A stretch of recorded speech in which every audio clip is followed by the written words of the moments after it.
yelling shit and throwing shit. It was so funny. He turned into the Scream 2 crowd. Pretty much. It turned into like a Rocky Horror Picture Show screening all of a sudden. So how far does it jump ahead? Does it just jump to the end of when he's, Yeah, like after it's done, and then Hudson's, Paxton's got like that wide-eyed look on his face, and he's like, "That wasn't funny, man." Yes. It basically, like, when Bishop puts the knife down the first time before he really starts, cuts to, Hudson saying, "Oh, that wasn't funny, man." So, like, that whole scene is gone, like a good 10 seconds of film is, like, gone. That's odd. It was so funny. And I've seen it maybe another 3 times or so in the theater, but at least 2 of those times it was the director's cut. The time that we saw the midnight show was not, it was the theatrical cut. I've seen it, I went to watch it at the Ken. For a midnight movie? Or was it like just like some random repertory screening of it? I think it was during the evening. I don't think it was at, I could be wrong, but I don't think it was at midnight. That's cool. I miss the Ken. We talk about this all the time. We talked about it on the Blade Runner episode because I had seen Blade Runner at the Ken a bunch. Yeah. It's always sad when when something goes under like that, especially legendary like the Ken, Yeah. I know you have. I've seen it. I've seen Alien as well in the theater a few times. I wish someone would have a screening again. Gotta check that New Beverly schedule. I saw the New Beverly's at the end of August. They're playing Hackers. That's cool.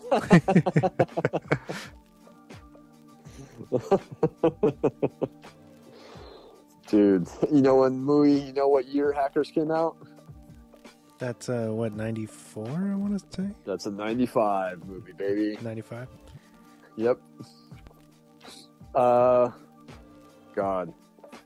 As I'm looking through my notes. Okay. Let's talk about the score. Let's do it. Dude, I will say right off the bat, the Alien score by James Horner, one of my all-time favorite film scores. I listen to this constantly. I love it so much. The score is good. I suggest the deluxe edition if you can get that, because it has a lot of alternate cuts, and also it has every single piece of music that was written for it.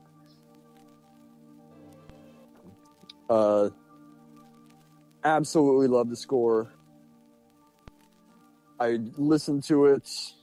I said constantly, but there's a few pieces I listen to all the time. So then it's... Sorry, go ahead. I was just gonna say one is a track called Combat Drop, which is the full track of when they're gearing up and getting into the dropship before it actually drops out of the Sulaco. It's not in the movie. In the movie, it's like very subdued. It's just kind of the drum is all you really hear. But like the full orchestral piece for it is so awesome, and I listen to it like 10 times each day. It gets me so pumped up. It's safe to say that you don't agree with Horner that he doesn't like it all that much, or he says it's okay, but that he wanted more time. I think I read that him and his orchestra knocked this out I'm assuming they composed everything longer than this, but it took them they had like 4 days where they actually knocked out all of the existing music that was released for the soundtrack. I can't verify the 4 days thing. I know that he thought he was supposed to have 6 weeks to score the film. Now, if you're familiar with how that's done, for the most part, the composer sees a final cut of the movie, or at least a rough cut of it. So he has an idea. He or she has an idea. Horner thought he had 6 weeks, gets to London. He has 3 or less, and Cameron isn't finished editing the film. Because they were on like a really tight schedule. The movie's supposed to come out in July of '86, and they weren't done shooting until like the late winter, maybe early spring of '86. So they only really have about a 4-month turnaround time to do all the post-production work on it, including the score. Yeah, here in my notes. Cameron was still shooting and editing the film when Horner shows up. So he's not permitted more time to score the film by the producers because he wanted them to hold the film for like another 3 or 4 weeks. So instead of July, it would come out like in middle to late August. But Fox says no. And Horner himself has to go off and score another film shortly thereafter. So he only has 3 weeks to score this film. So here's where the controversy comes in. Him and Cameron weren't getting along. The score for the Terminator was done by Brad Fiedel, but it's more of a synthesizer score than it is orchestral.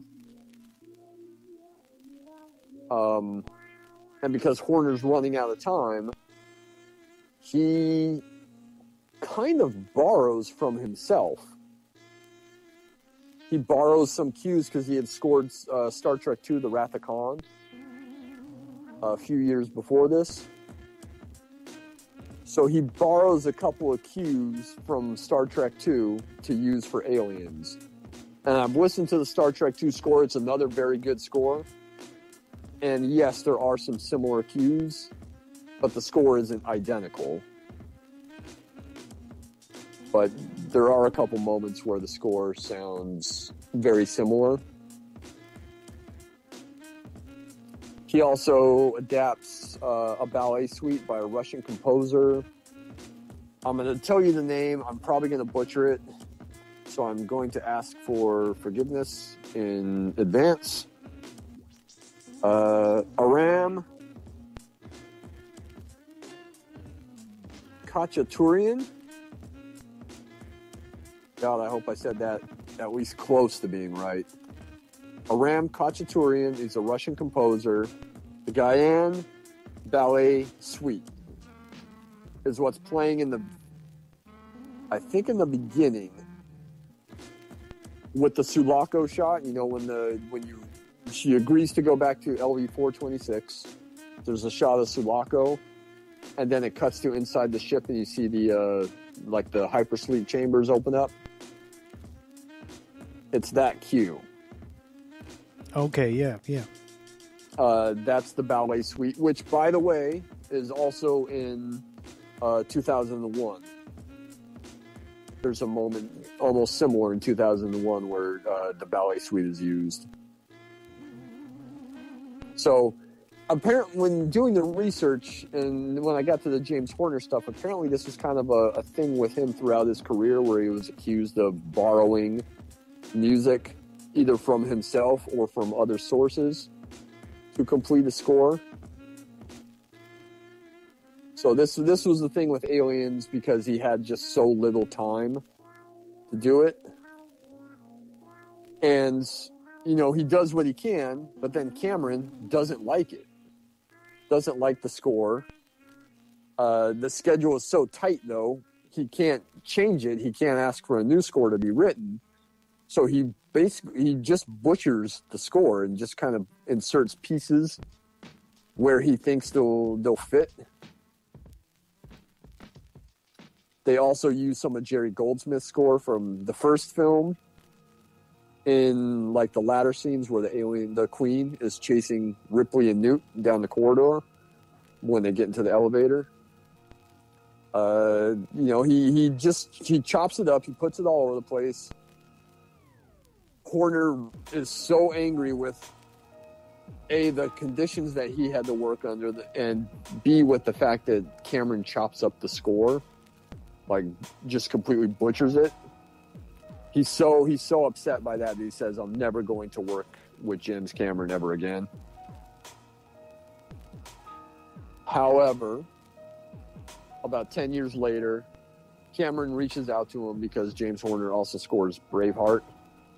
And James Cameron calls James Horner and says, hey, I really enjoyed the score you did for Braveheart. I'm making a movie in Titanic. I would love for you to score it. And so James Horner agrees to score Titanic, and I think wins an Academy Award for not only best score, but also for the song, the Celine Dion song, because he composes that as well. So makes out pretty good for him. And then he later scores Avatar. Unfortunately, won't get a chance to do the second film because he passed away a couple years ago. But I don't care what either man says about the score. I think it's fucking fantastic. I love it so much. There's a piece called Fetal Escape, which is the whole, like, it's like an 8 minutes cut of music that scores that whole scene where they get overtaken in the room and then they escape through the air ducts. Is awesome. I listen to that one constantly too, where it kind of starts off slow, where they're wondering, where the signal is coming from. And I think that piece and what's known as Bishop's Countdown, which is the end where Bishop rescues Ripley and Newt on the dropship and then they take off as the power plant explodes. That's a very famous piece that gets used in movie trailers constantly. And has even been like a temporary track in a lot of movies, like when they're scoring them. I brought it up on the Die Hard episode. An unused piece of the Alien score is used in the climax of Die Hard when Powell shoots when he shoots Carl at the end when Carl comes back and tries to shoot McClane. That score that's used there is from Aliens. So, I'm a huge, huge fan of the score. I think it's one of Horner's best. I will shout out Star Trek 2 as being great, even though it has some similar cues. The score for 48 Hours is awesome. That's another great Horner score. And Glory. I was just watching Glory the other day. That's a great one, too. Check those out. Aliens is obviously my favorites. I will not tell you how much money I paid to get the out-of-print Mondo version of it. But paid a decent price because it's out of print and I love it so much. And I really wanted that on vinyl. So what's your thoughts on the score? Because I'm just going off, gushing completely about the score here. I love it. I think that it's hard to imagine the kind of stress that it seemed like he was under trying to pull this off. I know that when he got into the studio that they gave him, that it was kind of an old school one, and he very much used like kind of various different synthesizers and stuff in a lot of his work, and he was very upset over the fact that he didn't have the capacity to kind of run the stuff that he usually would use or thought about using for composing this. So it seemed like there was just a lot of obstacles for him. So I'm really happy that it turned out, and it's the score is a big reason why the movie works so well. Yeah, especially those pieces that I shouted out. The escape piece. The escape piece is a similar version of what's heard when Ripley goes in to rescue the survivors of the ambush. Excuse me. The countdown, the Bishop's countdown sequence is amazing. So I agree. Like, I think the score really helps the film. I know that Cameron butchered it, and there's only some scenes where a lot of the score appears, but it's fucking awesome. It's so good. And I'm not bullshitting you.